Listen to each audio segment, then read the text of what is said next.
Muli po ay good morning at salamat sa Panginoon, patuloy po tayong magkaroon po ng araw-araw na pagbibigay o paglaan ng oras po sa ating Panginoon. Na ito naman po talaga ang importante po sa ating buhay. Sa kabila po ng mga pagkakataon, mga bagay na nagagawa at dinadaanan po natin, ay mas maganda po na bigyan pa rin natin ng pansin at diin na tayo po ay magkaroon po ng pagkipagniig sa ating pong Diyos na buhay o minsan po sinasabi pakikipagdaupang palad. Ibig po sabihin, we must pray sa Lord, and kung may time po, seek the gospel or yung saliksikin ang Biblia para po doon sa ating pong buhay. Katulad po ng 15:5 hanggang 7 po ng Romans na binabanggit dito na ang ating pong goal, ang layunin po natin mga kapatid ay ang maluwalhati po natin ang Diyos na buhay. Ito po yung layunin po natin mga Kristiyano. Kaya dito pinapakita po na in one voice, singular po yun, na tayo po ay mag-glorify po sa ating Diyos. No? Kaya nga mayroong kasamang sakripisyo, may kasama pong sufferings, may kasama pong mga hirap.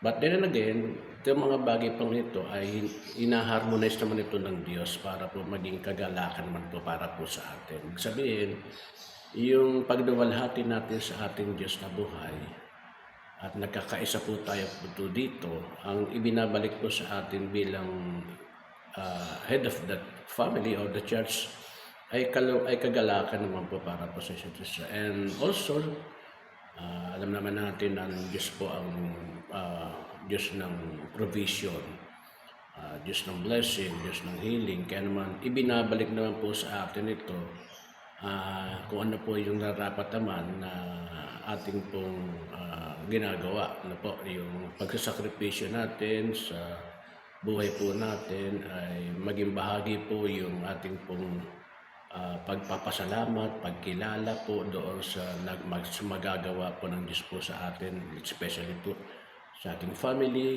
sa ating bayan, sa ating pong iglesia. At yung pong unity o yung harmonized dito ay inihingi ito ng ating Panginoon na luwalhatiin natin ng Diyos. Sabi nga, itaas mo ang Diyos, sambahin natin Diyos, pasalamatin na natin Diyos, at susuklian naman po tayo ng ating Diyos kung ano yung nararapat po para po sa atin.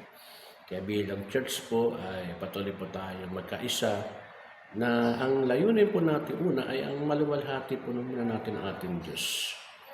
At kung ganun pa magagawa po natin, ang Diyos naman po ay nagbabalik naman po sa atin. Sabi nga po ano man ang iyong itanim, siya mong aanihin. Kung tayo po ay nagtatanim po ng pagduwalhati sa ating Diyos, yung kalooban ng Diyos po ay nasusunod po natin, bibigyan naman ng Diyos yung ating pong mga karaingan.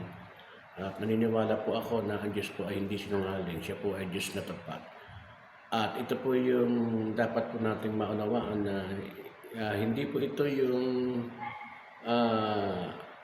talata na para po sa ating pong mga naisin na sa buhay na kung saan po ay mas pinaprioritize po natin yung ating pong buhay na kung ano man po ang mga bagay po ang inaharap po natin.